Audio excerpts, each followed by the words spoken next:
નમસ્કાર દર્શક મિત્રો, તહેલકા ન્યૂઝમાં આપનું સ્વાગત છે અને હું આપની સાથે વૈશાલી પોબારો.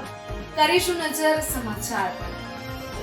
ભરૂચથી પાલેજ પોલીસ મથકમાં વાર્ષિક ઇન્સ્પેક્શન લોક દરબાર કાર્યક્રમ યોજાયો. નગરના નાગરિકોએ પોતાના પ્રશ્નો રજૂ કર્યા હતા.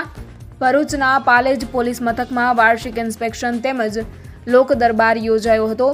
પોલીસ અધિક્ષક મયુર ચાવડા પાલેજ આવી પહોંચતા તેઓનું સ્વાગત કરવામાં આવ્યું હતું.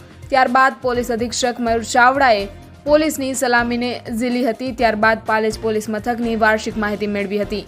સાથે સાથે લોક દરબારમાં હાજર નગરના આગેવાનો સાથે જરૂરી ચર્ચાઓ કરી હતી.